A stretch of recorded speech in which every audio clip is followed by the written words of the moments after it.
आओ कुछ समा कुछ घड़ियाँ जिन्नियां भी घड़ियाँ उस सतगुरु पातशाह ने सत्संग लिए बख्शिश कीतियां ने, इन्हां घड़ियां नूं आपां सफला करिए, बाणी सुनिए ते नाल जपीए ते उस ते अमल करिए। कोशिश यही करिए कि साडा कथा कीर्तन कीता सफल होए ते तुहाडा कदम कदम चल के आयां दा सफल होए।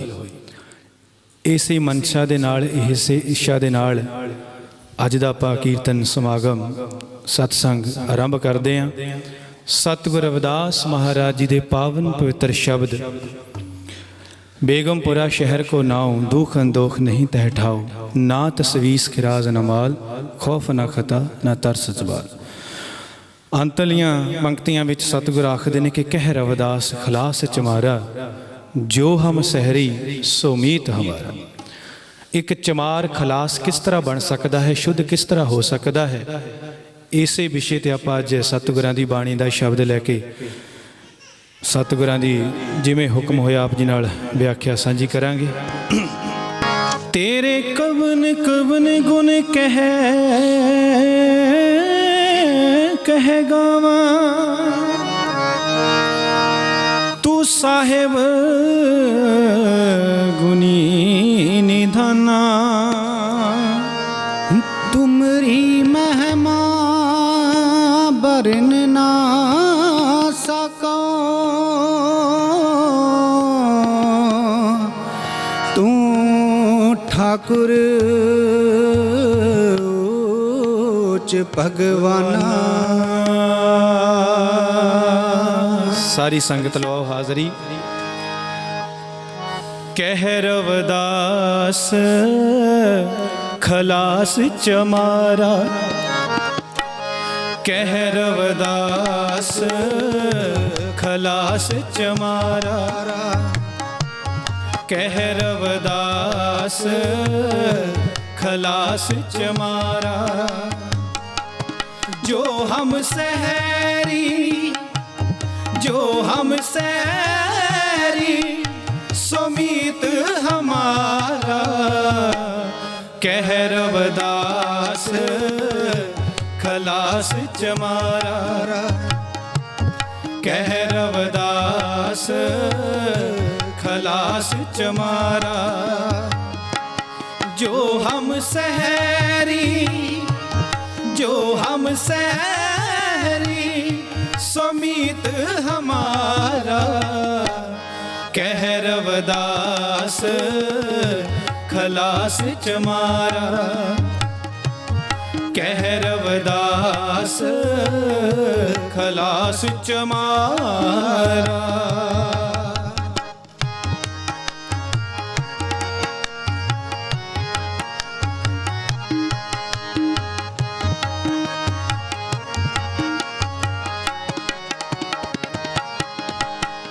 बेगमपुरा शहर को नाम, दुख अंदोह नहीं तह ठाओ, दुख अंदो नहीं तह ठाओ, दुख अंदोह नहीं तह ठाओ। बेगमपुरा शहर को नाम, दुख अंदोह नहीं तह ठाओ, दुख अंदोह नहीं तह ठाओ, दुख अंदोह नहीं तह ठाओ। ना तसवीस खिराज न माल, खौफ न खता न तरस जवाल, खौफ न खता न तरस जवाल, खौफ न खता न तरस जवाल, खौफ न खता न तरस जवाल, खौफ न खता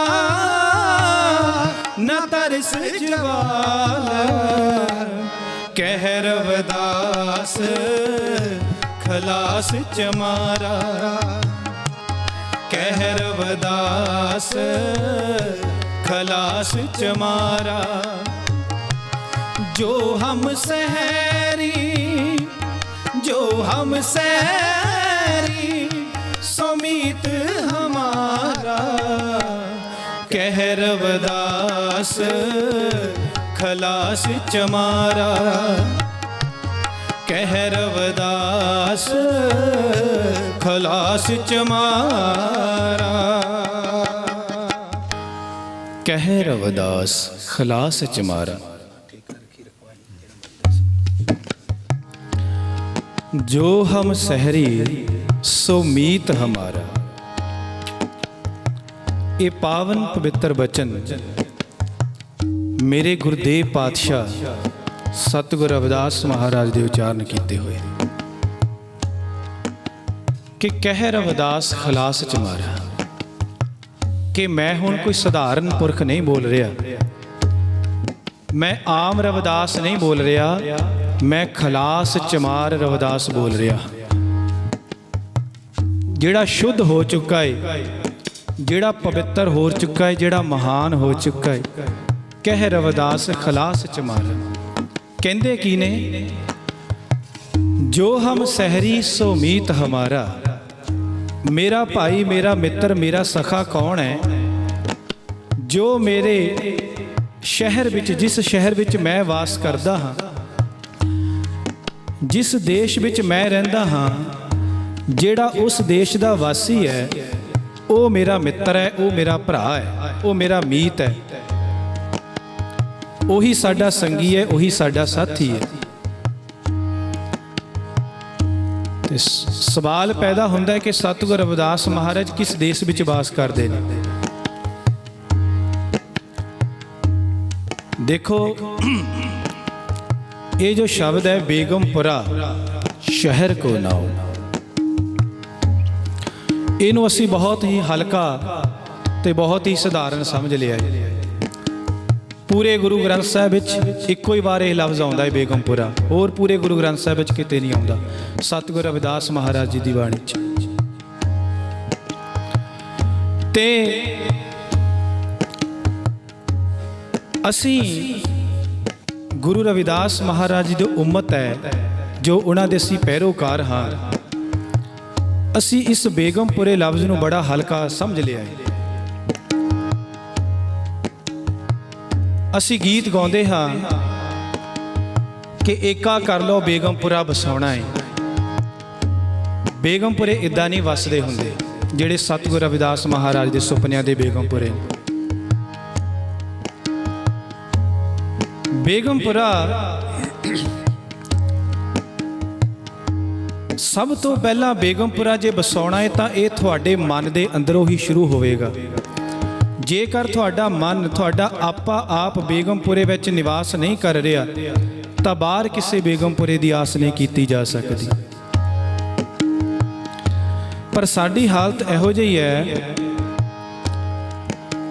ਦੁੱਖ ਹੁੰਦਾ ਹੈ ਕਈ ਵਾਰ। ਅਸੀਂ ਬਹੁਤ ਵਾਰ ਦੇਖਿਆ ਹੈ ਪੰਜਾਬ ਦੇ ਵਿੱਚ ਵੀ ਤੇ ਪੰਜਾਬ ਤੋਂ ਬਾਹਰ ਸਟੇਟਾਂ ਵਿੱਚ ਵੀ, ਸਾਨੂੰ ਜਦੋਂ ਗੁਰੂ ਮਹਾਰਾਜ ਦੇ ਗੁਰਪੁਰਬ ਹੁੰਦੇ ਨੇ ਤਾਂ ਮੌਕਾ ਮਿਲਦਾ ਹੈ ਪ੍ਰੋਗਰਾਮ ਕਰਨ ਲਈ ਬਾਹਰ ਜਾਣ ਦਾ।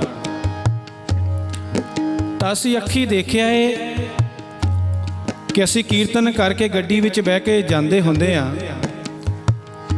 ਤਾਂ ਕਈ ਨੌਜਵਾਨ ਲੜਕੇ ਗੀਤ ਲਾਇਆ ਹੁੰਦਾ ਕਿ ਬੇਗਮਪੁਰਾ ਵਸਾਉਣਾ ਹੈ, ਤੇ ਹੱਥ ਵਿੱਚ ਬੋਤਲਾਂ ਫੜ ਕੇ ਗੁਰੂ ਮਹਾਰਾਜ ਦਾ ਜਨਮ ਦਿਨ ਨੱਚ ਕੇ ਮਨਾ ਰਹੇ ਹੁੰਦੇ ਨੇ। ਉਦੋਂ ਮਨ ਦੁਖੀ ਹੋ ਜਾਂਦਾ ਹੈ ਕਿ ਇਹ ਸਤਿਗੁਰੂ ਰਵਿਦਾਸ ਮਹਾਰਾਜ, ਇਹ ਤੇਰੀ ਕੌਮ, ਇਹ ਤੇਰੇ ਬੱਚੇ ਕਿਸ ਰਸਤੇ ਤੇ ਤੁਰ ਪਏ ਨੇ। ਕੀ ਤੁਸੀਂ ਇਸ ਬੇਗਮਪੁਰੇ ਦੀ ਬਾਤ ਕਰ ਰਹੇ ਸੀ ਕਿ ਮੇਰੇ ਪ੍ਰਕਾਸ਼ ਪੁਰਬ ਤੇ ਨੱਚ ਟੱਪ ਕੇ ਹਲਾ ਲਲਾ 2-4 ਦਿਨ ਕਰਕੇ ਜੈਕਾਰੇ ਛੱਡ ਕੇ ਪ੍ਰਭਾਤ ਫੇਰੀਆਂ ਲਾ ਕੇ ਤੇ ਤੁਸੀਂ ਇਹ ਕਹਿੰਦੇ ਫਿਰੋ ਕਿ ਅਸੀਂ ਬੇਗਮਪੁਰਾ ਵਸਾਉਣਾ ਹੈ? ਨਹੀਂ, ਇਸ ਤਰ੍ਹਾਂ ਬੇਗਮਪੁਰਾ ਨਹੀਂ ਵਸਦਾ। ਇਹ ਇੱਕ ਬਹੁਤ ਹੀ ਕ੍ਰਾਂਤੀਕਾਰੀ ਸ਼ਬਦ ਹੈ ਤੇ ਬਹੁਤ ਹੀ ਕ੍ਰਾਂਤੀਕਾਰੀ ਬੋਲ ਹੈ ਬੇਗਮਪੁਰਾ। ਮੈਨੂੰ ਯਾਦ ਹੈ ਅੱਜ ਤੋਂ 9-10 ਸਾਲ ਪਹਿਲਾਂ ਮੈਂ ਇੱਕ ਕਿਤਾਬ ਪੜ੍ਹੀ ਸੀ ਪ੍ਰੋਫੈਸਰ ਗੰਗਾ ਸਿੰਘ ਹੋਣਾ ਦੀ। ਸਿੱਖ ਧਰਮ ਦੇ ਬਹੁਤ ਵੱਡੇ ਵਿਦਵਾਨ ਹੋਏ ਨੇ ਉਹ ਪ੍ਰੋਫੈਸਰ ਗੰਗਾ ਸਿੰਘ। ਉਹਨਾਂ ਨੇ ਆਪਣੀ ਉਸ ਕਿਤਾਬ ਦੇ ਆਖਰੀ ਪੰਨਿਆਂ ਵਿੱਚ ਬੜੀ ਕਮਾਲ ਦੀ ਗੱਲ ਲਿਖੀ। ਉਹ ਕਹਿੰਦੇ ਨੇ ਕਿ ਜਿਹੜੇ ਲੋਕ ਅੱਜ ਰੌਲਾ ਪਾਉਂਦੇ ਨੇ ਨਾ ਬੇ ਸਿੱਖ ਧਰਮ ਆਇਆ ਸੀ ਜਾਂ ਸਿੱਖ ਧਰਮ ਆਵੇਗਾ, ਜਿੱਦਾਂ ਆਪਾਂ ਕਹਿ ਦਿੰਦੇ ਹਾਂ ਕਿ ਸਿੱਖ ਧਰਮ ਬੰਦਾ ਸਿੰਘ ਬਹਾਦਰ ਦੇ ਸਮੇਂ ਸਿੱਖ ਧਰਮ ਸਥਾਪਿਤ ਹੋ ਗਿਆ, ਮਹਾਰਾਜਾ ਰਣਜੀਤ ਸਿੰਘ ਦੇ ਸਮੇਂ ਸਿੱਖ ਧਰਮ ਦਾ ਰਾਜ ਸੀ। ਤਾਂ ਉਹ ਬੜੀ ਕਮਾਲ ਦੀ ਗੱਲ ਲਿਖਦੇ ਨੇ ਕਿ ਕਹਿੰਦੇ ਜਿਹੜੇ ਕਹਿੰਦੇ ਨੇ ਕਿ ਸਿੱਖ ਧਰਮ ਆਇਆ ਸੀ ਜਾਂ ਸਿੱਖ ਧਰਮ ਆਉਣ ਵਾਲੇ ਸਮੇਂ 'ਚ ਸਥਾਪਿਤ ਹੋ ਜਾਏਗਾ, ਕਹਿੰਦੇ ਨੇ ਕਿ ਜੇਕਰ ਉਹ ਸਿੱਖ ਧਰਮ ਗੁਰੂ ਗੋਬਿੰਦ ਸਿੰਘ ਮਹਾਰਾਜ ਜੀ ਦੇ ਸੁਪਨਿਆਂ ਦਾ ਅਸਲ ਵਿੱਚ ਧਰਮ ਹੁੰਦਾ ਤਾਂ ਉਹ ਕਦੇ ਜਾਣਾ ਨਹੀਂ ਸੀ, ਉਹਨੂੰ ਕੋਈ ਖਤਮ ਨਹੀਂ ਸੀ ਕਰ ਸਕਦਾ।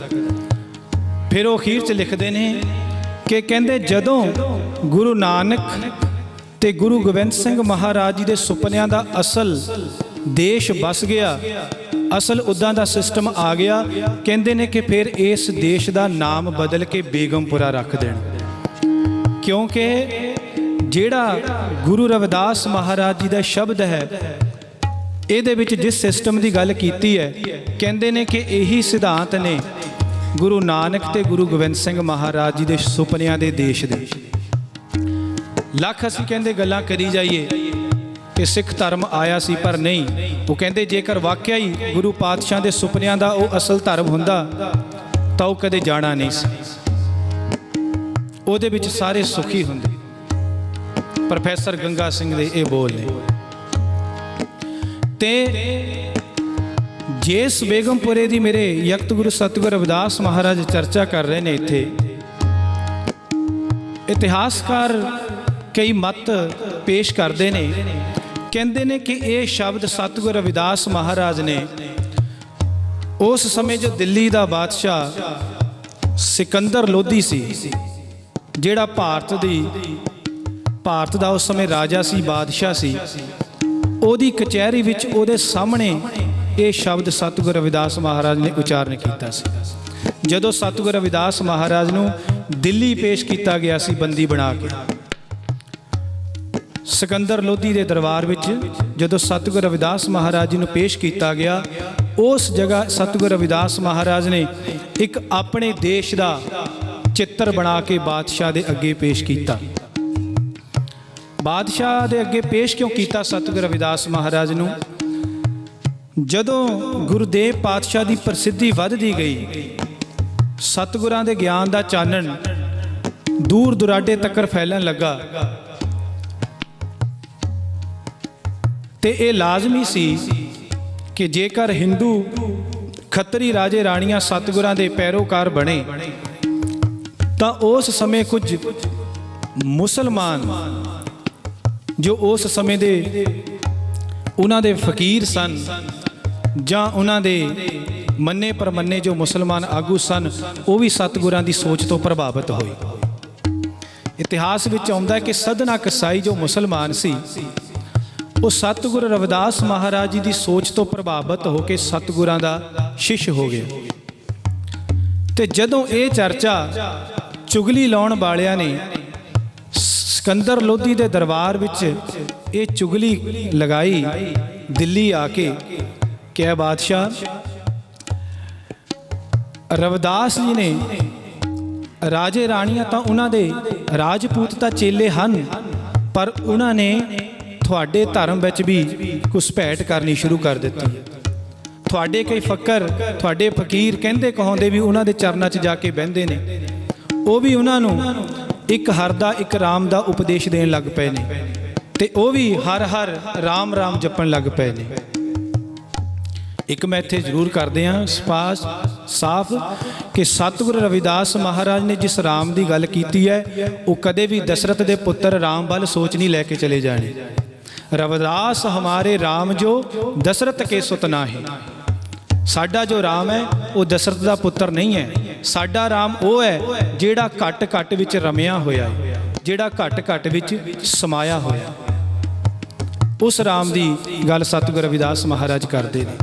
ਖੈਰ, ਮੈਂ ਸੰਖੇਪ ਵਿੱਚ ਅਰਜ਼ ਕਰਾਂ, ਜਦੋਂ ਇਸ ਤਰ੍ਹਾਂ ਦੀਆਂ ਸ਼ਿਕਾਇਤਾਂ ਸਿਕੰਦਰ ਲੋਧੀ ਦੇ ਦਰਬਾਰ ਵਿੱਚ ਜਾਣੀਆਂ ਸ਼ੁਰੂ ਹੋਈਆਂ ਕਿ ਰਵਿਦਾਸ ਜੀ ਨੇ ਕਈ ਮੁਸਲਮਾਨ ਵੀ ਆਪਣੇ ਨਾਲ ਆਪਣੇ ਮਗਰ ਲਗਾ ਲਏ ਨੇ, ਤਾਂ ਸਿਕੰਦਰ ਲੋਧੀ ਨੇ ਆਪਣੇ ਸਿਪਾਹੀ ਭੇਜੇ, ਆਪਣੇ ਪੈਰੋਕਾਰ ਭੇਜੇ ਕਿ ਰਵਿਦਾਸ ਜੀ ਨੂੰ ਬੰਦੀ ਬਣਾ ਕੇ ਮੇਰੇ ਦਰਬਾਰ ਵਿੱਚ ਪੇਸ਼ ਕੀਤਾ ਜਾਏ। ਤੇ ਪੈਰੋਕਾਰ ਸਤਿਗੁਰ ਰਵਿਦਾਸ ਮਹਾਰਾਜ ਨੂੰ ਲਿਜਾ ਰਹੇ ਨੇ। ਆਓ ਆਪਾਂ ਸਤਿਗੁਰਾਂ ਦੀ ਬਾਣੀ ਦਾ ਵੀ ਆਨੰਦ ਮਾਣੀਏ, ਫਿਰ ਅੱਗੇ ਵਿਚਾਰ ਕਰਦੇ ਹਾਂ। ਕਹਿ ਰਵਿਦਾਸ ਖਲਾਸ ਚਮਾਰਾ, ਕਹਿ ਰਵਿਦਾਸ खलास चमारा, जो हम सहरी सुमीत हमारा, जो हम सहरी सुमीत हमारा, कह रवदास खलास चमारा, कह रवदास खलास चमारा।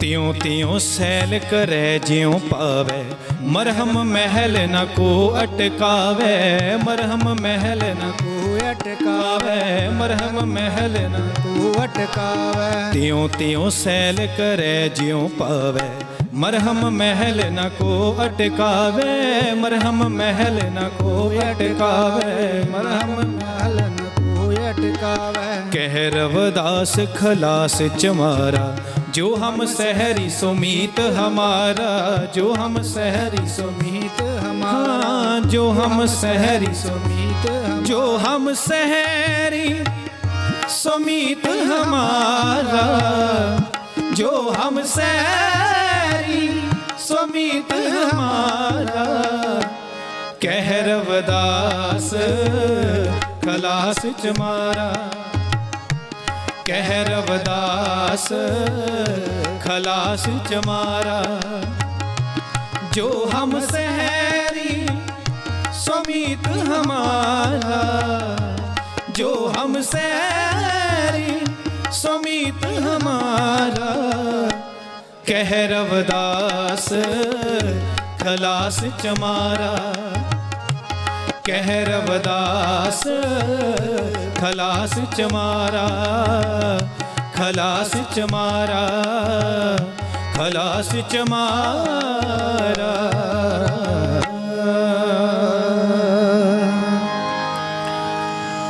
सतसंगियो, जदों सिकंदर लोधी बादशाह दे एहलकार सिपाही सतगुर रविदास महाराज नूं बंदी बना के ले आए ने दिल्ली विच,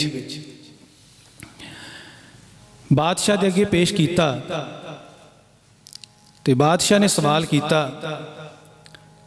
कि रविदास जी ठीक है, तुसी अपने समाज विच अपनी बाणी का प्रचार करते हो, कई राजपूत राजे ते राणियां भी तुहाडे शिष्य ने, पर तुसी अपना प्रचार अपने तकर सीमित रखो। साढ़े तक तुहाडी शिकायतां पहुंचियां ने कि कई मुसलमान फकीर भी तुहाडे शिष्य हो गए ने, तुसी मुसलमानां नूं भी अपने सेवक बना रहे हो, ये असीं कदे भी बर्दाश्त नहीं करांगे। ते सतगुर रविदास महाराज जुरत नाल आखदे ने ठरमे नाल कि बादशाह, मेरी नज़र विच तां अल्लाह ते राम दोनों एक ने, साडी नज़र विच तां सच्चा मुसलमान उही है ਜਿਹੜਾ सच दे नाल जुड़िया है, ਜਿਹੜਾ सच दे नाल जुड़िया ते सच नूं पहचानदा है ते सच दे नाल दूसरिਆਂ नूं जोड़दा है। मैं किसी नूं अपना शिष्य नहीं बनाउंदा, मैं किसी दा गुरु नहीं बनदा।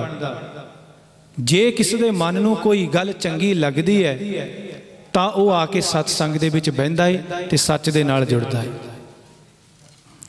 इस तरह विचारां होईयां ते सतगुर रविदास महाराज आखन लगे कि बादशाह,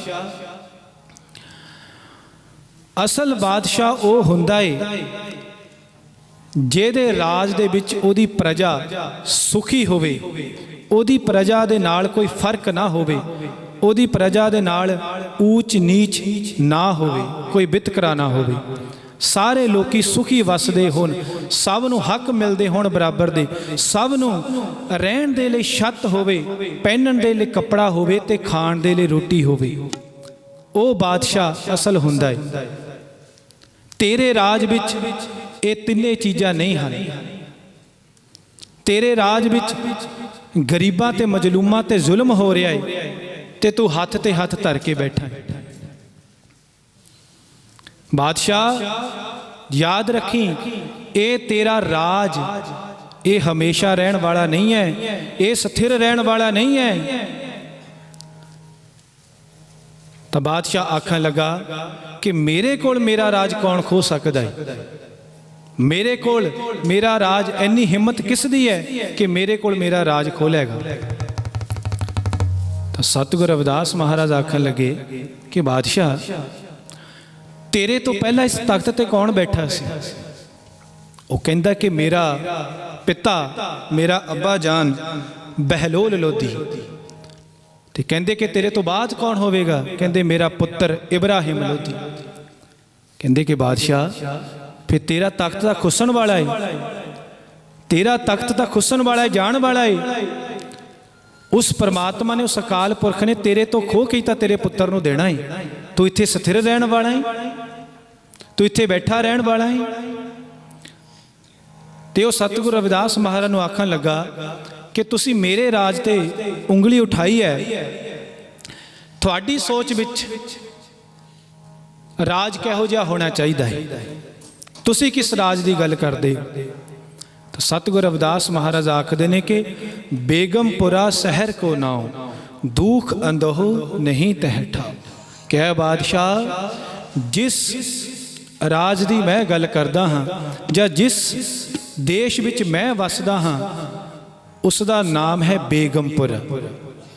ਭਾਵ ਜਿੱਥੇ ਕੋਈ ਗਮ ਨਹੀਂ ਹੈ, ਜਿੱਥੇ ਕੋਈ ਦੁੱਖ ਤਕਲੀਫ ਨਹੀਂ ਹੈ।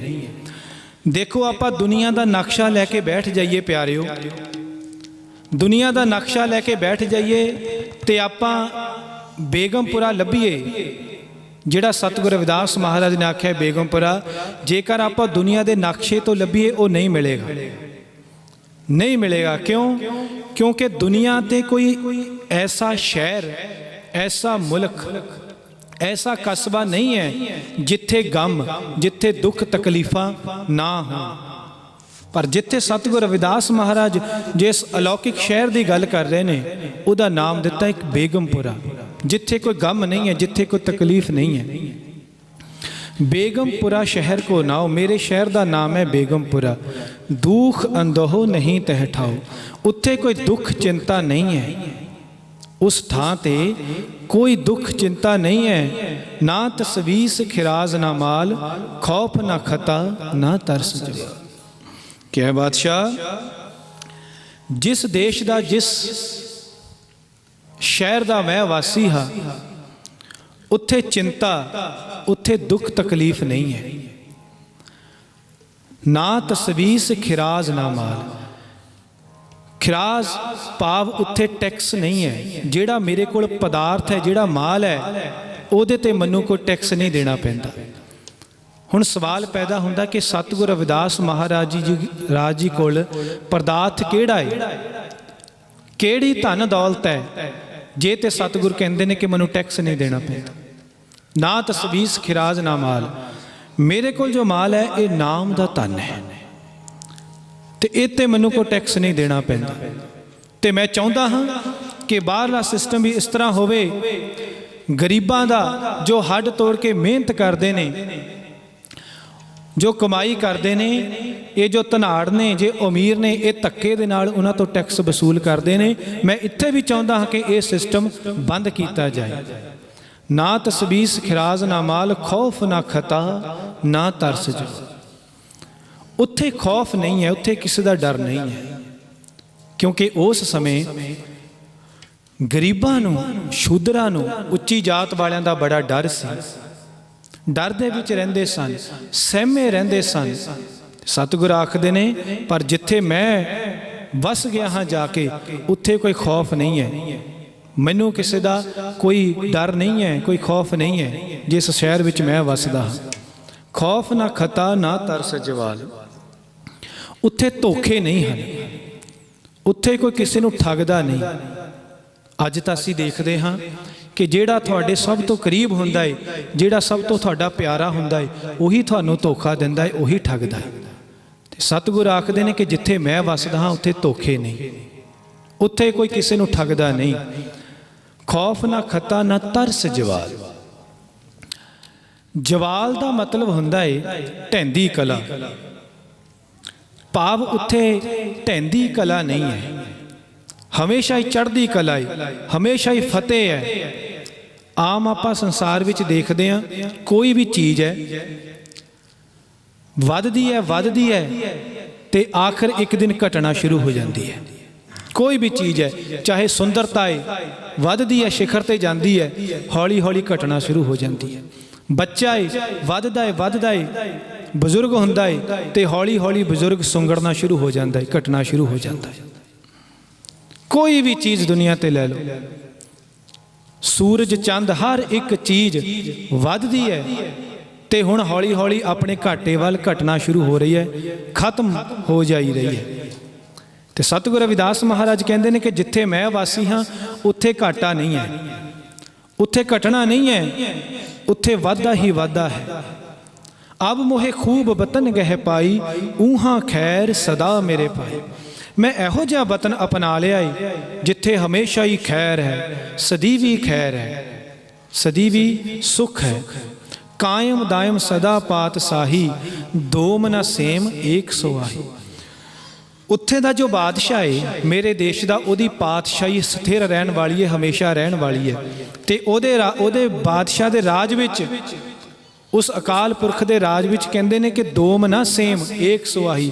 ਉੱਥੇ ਦੂਜੇ ਤੀਜੇ ਚੌਥੇ ਦਰਜੇ ਦੇ ਲੋਕ ਨਹੀਂ ਹੈ, ਉੱਥੇ ਬ੍ਰਾਹਮਣ ਖੱਤਰੀ ਵੈਸ਼ ਸ਼ੂਦਰ ਇਸ ਤਰ੍ਹਾਂ ਵੰਡੀਆਂ ਨਹੀਂ ਪਾਈਆਂ।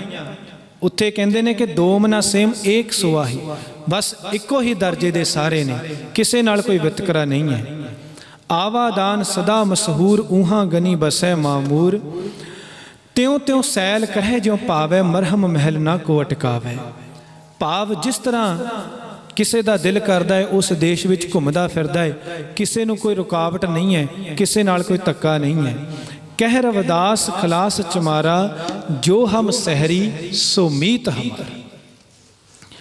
ਤੇ ਮੈਂ ਰਵਿਦਾਸ ਖਲਾਸ ਇਹ ਗੱਲ ਆਖਦਾ ਹਾਂ ਕਿ ਜਿਹੜਾ ਇਸ ਤਰ੍ਹਾਂ ਦੀ ਸੋਚ ਰੱਖਦਾ ਹੈ ਜਾਂ ਜਿਹੜਾ ਬੰਧਨਾਂ ਤੋਂ ਮੁਕਤ ਹੋ ਗਿਆ ਹੈ, ਉਸ ਦੇਸ਼ ਵਿੱਚ ਵਾਸੀ ਹੋ ਗਿਆ ਹੈ, ਉਹੀ ਮੇਰਾ ਸਾਥੀ ਹੈ, ਉਹੀ ਮੇਰਾ ਸਖਾ ਹੈ ਤੇ ਉਹੀ ਮੇਰੇ ਨਾਲ ਉਸ ਦੇਸ਼ ਵਿੱਚ ਬਸਣ ਵਾਲਾ ਮੇਰਾ ਮੀਤ ਹੈ। ਸਤਸੰਗੀਓ, ਸਤਿਗੁਰੂ ਰਵਿਦਾਸ ਮਹਾਰਾਜ ਦਾ ਬੇਗਮਪੁਰਾ, ਇਹ ਵਾਕਿਆ ਹੀ ਇੱਕ ਮਨ ਦੀ ਅਵਸਥਾ ਪਹਿਲਾਂ ਬਣੇਗੀ। ਦੇਖੋ, ਆਪਾਂ ਕਹਿੰਦੇ ਆ ਕਿ ਬਾਣੀ ਦਾ ਇੱਕ ਸ਼ਬਦ ਆਉਂਦਾ ਕਿ ਸਭ ਕਿਛ ਘਰ ਮੈਂ ਬਾਹਰ ਨਾਹੀ, ਬਾਹਰ ਟੋਲੇ ਸੋ ਭਰਮ ਭੁਲਾਹੀ। ਸਭ ਕਿਛ ਘਰ ਮੈਂ, ਘਰ ਦਾ ਮਤਲਬ ਤੁਹਾਡੇ ਘਟ ਅੰਦਰ। ਤੁਸੀਂ ਬਾਹਰੋਂ ਸੁੱਖਾਂ ਦੀ ਭਾਲ ਕਰਦੇ ਫਿਰਦੇ ਹੋ, ਕਦੇ ਕਿੱਥੇ ਜਾ ਕੇ ਸੁੱਖ ਲੱਭਦੇ ਹੋ, ਕਦੇ ਕਿੱਥੇ ਮਗਰ ਮੱਥੇ ਰਗੜਦੇ ਹੋ, ਕਦੇ ਕਿਸੇ ਪੀਰ ਨੂੰ ਕਦੇ ਚਾਦਰਾਂ ਚੜਾਉਂਦੇ ਹੋ, ਕਦੇ ਚੁੰਨੀਆਂ ਚੜਾਉਂਦੇ ਹੋ। ਸਤਿਗੁਰ ਆਖਦੇ ਨੇ ਕਿ ਇਦਾਂ ਸੁੱਖ ਨਹੀਂ ਮਿਲਣੇ। ਸਭ ਕੁਛ ਘਰ ਮੈਂ, ਹਰ ਇੱਕ ਸੁੱਖ ਤੇਰੇ ਘਰ ਵਿੱਚ ਹੈ, ਤੇਰੇ ਘਟ ਵਿੱਚ ਹੈ। ਤੇ ਸੁੱਖਾਂ ਦਾ ਜੋ ਖਜ਼ਾਨਾ ਹੈ ਉਹੀ ਬੇਗਮਪੁਰਾ ਹੈ। ਇਸ ਲਈ ਬੇਗਮਪੁਰੇ ਦੀ ਸ਼ੁਰੂਆਤ ਤੁਹਾਡੇ ਘਟ ਵਿੱਚੋਂ, ਤੁਹਾਡੇ ਅੰਦਰੋਂ ਸ਼ੁਰੂ ਹੋਵੇਗੀ। ਜਿਹੜਾ ਇਨਸਾਨ ਅੰਦਰੋਂ ਸੁਖੀ ਹੈ ਉਹ ਬਾਹਰ ਪਰਿਵਾਰ ਵਿੱਚ ਵੀ ਸਭ ਦੇ ਨਾਲ ਸੁਖੀ ਹੀ ਹੋਵੇਗਾ ਤੇ ਬਾਹਰ ਦਾ ਆਪਣੇ ਘਰ ਦਾ ਮਾਹੌਲ ਵੀ ਬੇਗਮਪੁਰੇ ਵਰਗਾ ਹੀ ਕਰ ਲਏਗਾ।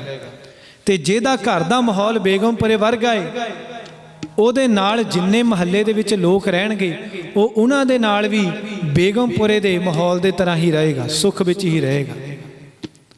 ਤੇ ਜਿਹਦਾ ਮਹੱਲਾ ਬੇਗਮਪੁਰਾ ਹੈ ਉਹ ਫਿਰ ਹੌਲੀ ਹੌਲੀ ਆਪਣੇ ਪਿੰਡ ਨੂੰ, ਆਪਣੇ ਸ਼ਹਿਰ ਨੂੰ ਬੇਗਮਪੁਰਾ ਬਣਾਏਗਾ।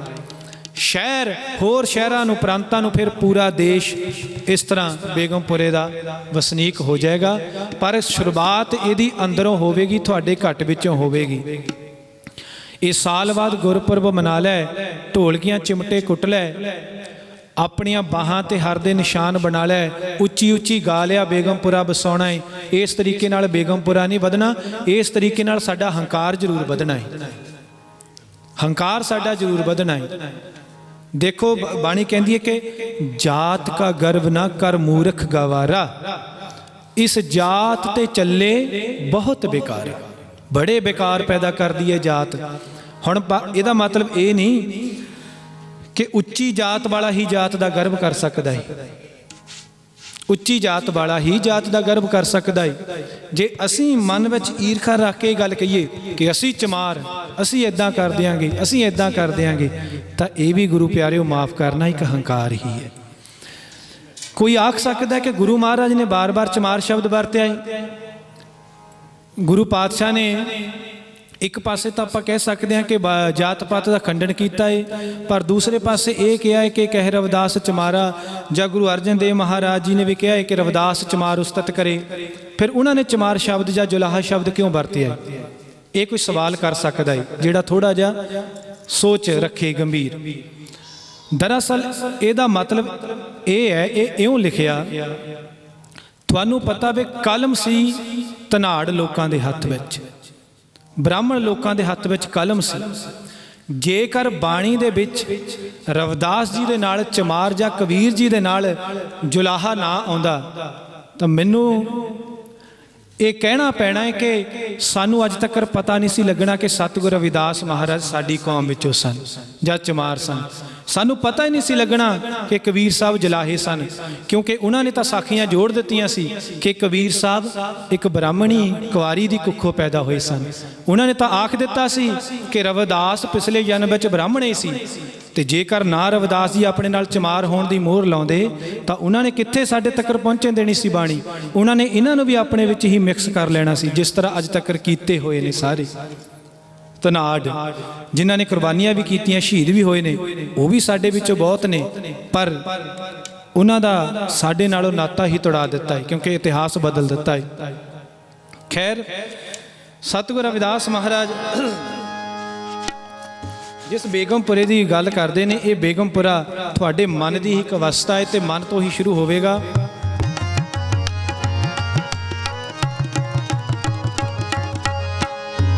ਜੇ ਵਡਿਆਪ ਤੇ ਵਡ ਤੇਰੀ ਦਾਤ, ਜੇ ਵਡਿਆਪ ਤੇ ਵਡ ਤੇਰੀ ਦਾਤ, ਜਿਨ ਦਿਨ ਕਰਕੇ ਕੀਤੀ ਰਾਤ, ਜਿਨ ਦਿਨ ਕਰਕੇ ਕੀਤੀ ਰਾਤ, ਖਸਮ ਵਿਸਾਰੇ ਤੇ ਕਮ ਜਾਤ, ਖਸਮ ਵਿਸਾਰੇ ਤੈ ਕਮ ਜਾਤ, ਨਾਨਕ ਨਾਵੇ ਬਾਜ ਸਨਾਤ, ਨਾਨਕ ਨਾਵੇ ਬਾਜ ਸਨਾਤ। ਆਖਾਂ ਜੀਵਾ ਵਿਸਰੇ ਮਰ ਜਾ, ਆਖਾਂ ਜੀਵਾ ਵਿਸਰੇ ਮਰ ਜਾ, ਆਖਾਂ ਜੀਵਾ ਵਿਸਰੇ ਮਰ ਜਾ, ਆਖਾਂ ਜੀਵਾ ਬਿਸਰੇ ਮਰ ਜਾ, ਆਖਾਂ ਜੀਵਾ ਬਿਸਰੇ ਮਰ ਜਾਉ। ਜਪੋ ਆਖਾਂ ਜੀਵਾ ਵਿਸਰੇ ਮਰ ਜਾ। ਤੁਸੀਂ ਲਵਾਓ ਹਾਜ਼ਰੀ। ਆਖਾਂ ਜੀਵਾ ਬਿਸਰੇ ਮਰ ਜਾਉ, ਆਖਾਂ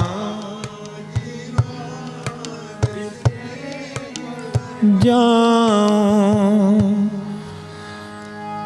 ਖਸਮ ਵਿਸਾਰ ਹੈ ਤੇ ਕਮ ਜਾਤ, ਨਾਨਕ ਨਾਵੈ ਬਾਜ ਸਨਾਤ। ਦੇਖੋ ਸਤਿਗੁਰਾਂ ਨੇ ਕਿੱਡੀ ਵੱਡੀ ਚੋਟ ਕੀਤੀ ਹੈ ਇਸ ਸ਼ਬਦ ਤੇ। ਇੱਕ ਤਰ੍ਹਾਂ ਦੀ ਇਹ ਬਹੁਤ ਪਹਿਲੇ ਜ਼ਮਾਨਿਆਂ ਵਿੱਚ ਬਜ਼ੁਰਗਾਂ ਨੂੰ ਪਤਾ ਹੋਣਾ ਹੈ ਕਿ ਕਮਜਾਤ ਲਫ਼ਜ਼ ਕਿਸ ਲਈ ਵਰਤਦੇ ਸਨ। ਤੇ ਸਤਿਗੁਰ ਆਖਦੇ ਨੇ ਕਿ ਖਸਮ ਵਿਸਾਰੇ, ਜਿਹਨੇ ਆਪਣਾ ਖਸਮ ਆਪਣਾ ਪਤੀ ਵਿਸਾਰ ਦਿੱਤਾ ਉਹਨੂੰ ਕਮਜਾਤ ਦਾ ਦਰਜਾ ਦਿੰਦੇ ਸਨ। ਤੇ ਇੱਥੇ ਸਤਿਗੁਰ ਆਖਦੇ ਨੇ ਕਿ ਅਸੀਂ ਉਸ ਪਰਿਪੂਰਨ ਪਰਮਾਤਮਾ ਦੀਆਂ ਸਾਰੀਆਂ ਜੀਵ ਰੂਪ ਇਸਤਰੀਆਂ ਹਾਂ, ਤੇ ਅਸੀਂ ਉਸ ਆਪਣੇ ਖਸਮ ਨੂੰ ਜਿਹਨੂੰ ਸਤਿਗੁਰ ਰਵਿਦਾਸ ਮਹਾਰਾਜ ਕਹਿੰਦੇ ਨੇ ਕਿ ਹਰ ਸੋ ਹੀਰਾ ਛਾੜ ਕੇ ਕਰ ਹੈ ਆਨ ਕੀ ਆਸ। ਅਸੀਂ ਉਸ ਆਪਣੇ ਖਸਮ ਨੂੰ ਆਪਣੇ ਪਤੀ ਨੂੰ ਵਿਸਾਰ ਦਿੱਤਾ ਹੈ ਤੇ ਸਤਿਗੁਰ ਕਹਿੰਦੇ ਨੇ ਕਿ ਜੇ ਵਿਸਾਰ ਦਿੱਤਾ ਹੈ ਨਾ ਤਾਂ ਤੁਹਾਡੇ ਨਾਲ ਵੀ ਇਹੀ ਸ਼ਬਦ ਲੱਗੇਗਾ ਕਮਜ਼ਾਤ ਦਾ। ਪਿਆਰਿਓ, ਅਸੀਂ ਤਾਂ ਪਤਾ ਨਹੀਂ ਕਦੋਂ ਕਦੇ ਵਿਸਾਰ ਬੈਠੇ ਹਾਂ। ਸਤਿਗੁਰ ਰਵਿਦਾਸ ਮਹਾਰਾਜ ਤਾਂ ਸਾਨੂੰ ਰੋਜ਼ ਆਵਾਜ਼ਾਂ ਲਗਾਉਂਦੇ ਨੇ, ਗੁਰੂ ਗ੍ਰੰਥ ਸਾਹਿਬ ਸਾਨੂੰ ਆਵਾਜ਼ਾਂ ਲਗਾਉਂਦੇ ਨੇ ਬਾਣੀ ਵਿੱਚੋਂ ਕਿ ਇੱਕ ਦੇ ਹੋ ਜਾਓ, ਇੱਕ ਨਾਲ ਜੁੜ ਜਾਓ। ਜਗ੍ਹਾ ਜਗ੍ਹਾ ਮੱਥੇ ਰਗੜਨੇ ਬੰਦ ਕਰ ਦਿਓ, ਜਗ੍ਹਾ ਜਗ੍ਹਾ ਮੱਥੇ ਰਗੜਨੇ ਬੰਦ ਕਰ ਦਿਓ। ਤੁਹਾਡਾ ਖਸਮ ਇੱਕ ਹੀ ਹੈ, ਉਹਦੇ ਨਾਲ ਜੁੜ ਜਾਓ, ਉਹਦੇ ਤੋਂ ਝੋਲੀਆਂ ਭਰ ਜਾਏਗੀਆਂ। ਇੱਕ ਦੇ ਨਾਲ ਜੁੜੇ ਰਹੋਗੇ, ਹਰ ਇੱਕ ਖੁਸ਼ੀ ਹਰ ਇੱਕ ਸੁੱਖ ਮਿਲ ਜਾਏਗਾ। ਜੇ ਜਗ੍ਹਾ ਜਗ੍ਹਾ ਭਟਕੋਗੇ ਤਾਂ ਸਿਵਾਏ ਚਿੰਤਾ ਦੇ, ਦੁੱਖ ਦੇ, ਬੇਚੈਨੀ ਦੇ ਕੁਝ ਝੋਲੀ ਵਿੱਚ ਨਹੀਂ ਪਏਗਾ। ਤੇ ਸਤਿਗੁਰ ਰਵਿਦਾਸ ਮਹਾਰਾਜ ਦਾ ਜੋ ਆਪਾਂ ਸ਼ਬਦ ਪੜ੍ਹ ਰਹੇ ਸੀ ਬੇਗਮਪੁਰਾ, ਇਸ ਤਰ੍ਹਾਂ ਸਤਿਗੁਰ ਰਵਿਦਾਸ ਮਹਾਰਾਜ ਨੇ ਬਾਦਸ਼ਾਹ ਦੇ ਅੱਗੇ ਆਪਣੇ ਦੇਸ਼ ਦਾ ਸੰਕਲਪ ਰੱਖਿਆ। ਵਾਰਤਾਲਾਪ ਹੋਈ। ਬਾਦਸ਼ਾਹ ਸਤਿਗੁਰਾਂ ਦੀਆਂ ਗੱਲਾਂ ਤੋਂ ਹੈਰਾਨ ਹੋਇਆ ਤੇ ਆਪਣੇ ਰਾਜ ਨੂੰ ਖਤਰਾ ਸਮਝਿਆ ਤੇ ਇਤਿਹਾਸ ਵਿੱਚ ਆਉਂਦਾ ਕਿ ਸਤਿਗੁਰ ਰਵਿਦਾਸ ਮਹਾਰਾਜ ਨੂੰ ਜੇਲ੍ਹ ਦੇ ਵਿੱਚ ਡੱਕ ਦਿੱਤਾ ਸਿਕੰਦਰ ਲੋਧੀ ਨੇ। ਖੈਰ, ਕੁਛ ਇਹੋ ਜਿਹਾ ਕੌਤਕ ਵਰਤਿਆ ਉਸ ਅਕਾਲ ਪੁਰਖ ਦਾ ਕਿ ਬਾਦਸ਼ਾਹ ਨੂੰ ਕੁਝ ਦਿਨਾਂ ਵਿੱਚ ਹੀ ਅਹਿਸਾਸ ਹੋ ਗਿਆ ਕਿ ਜਿਸ ਮਹਾਂਪੁਰਖ ਨੂੰ ਮੈਂ ਜੇਲ੍ਹ ਵਿੱਚ ਕਾਲ ਕੋਠੜੀ ਵਿੱਚ ਬੰਦ ਕੀਤਾ ਹੈ, ਕੋਈ ਉਹ ਸਧਾਰਨ ਮਹਾਂਪੁਰਖ ਨਹੀਂ ਨੇ।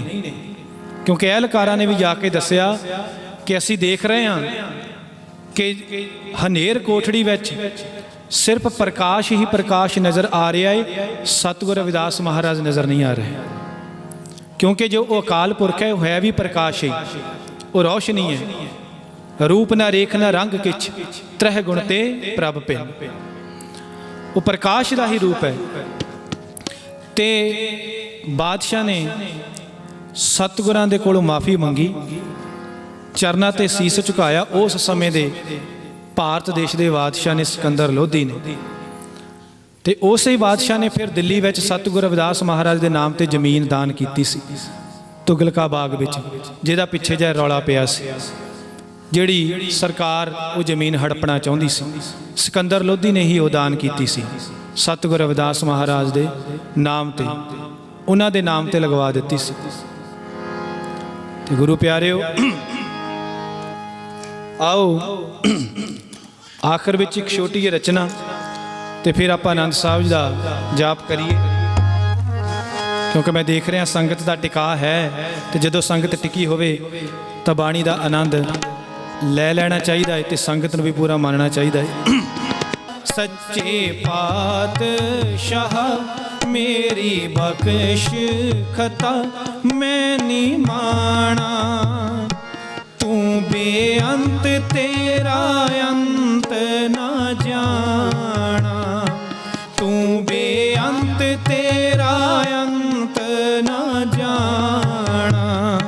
ਸੱਚੇ ਪਾਤਸ਼ਾਹ ਮੇਰੀ ਬਖਸ਼ ਖਤਾ ਮੈਂ ਨੀ ਮਾਣਾ, ਤੂੰ ਬੇਅੰਤ ਤੇਰਾ ਅੰਤ ਨਾ ਜਾਣਾ, ਤੂੰ ਬੇਅੰਤ ਤੇਰਾ ਅੰਤ ਨਾ ਜਾਣਾ। ਦੀਨ ਛੋੜ ਦੁਨੀ ਸੰਗ ਲਾਗਾ, ਨਾਮ ਨਾ ਜਪਿਆ ਤੇਰਾ ਮੈਂ ਅਪਾਗਾ।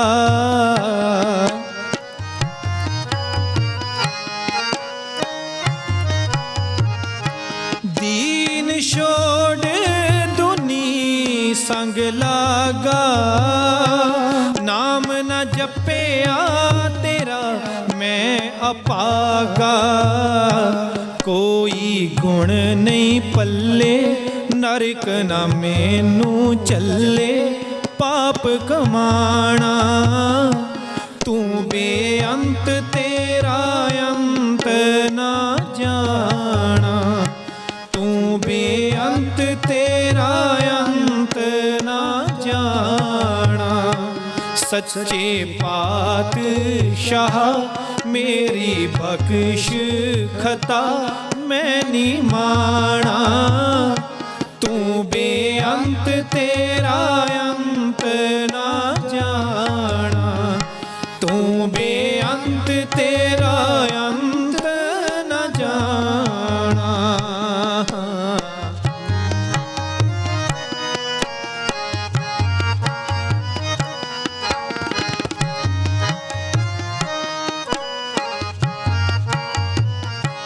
रखना मैनू कुसंग तो बचा के, हर जी रखना गले से लगा के।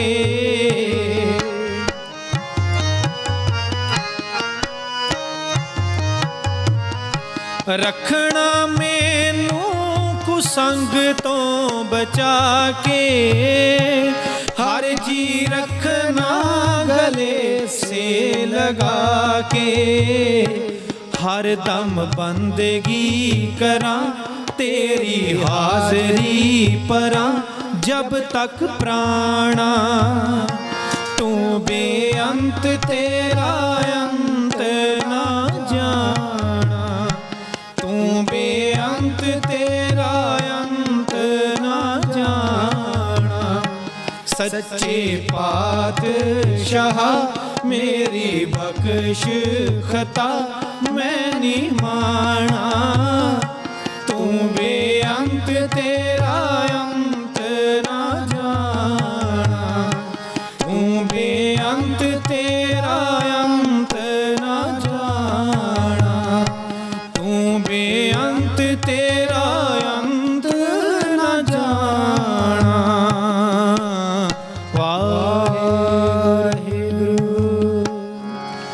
सच्चे पातशाह मेरी बख्श खता, सच्चे पातशाह मेरी बख्श खता मैं नी माना। तू बेअंत तेरा अंत ना जाना, तू बेअंत तेरा अंत ना जाना।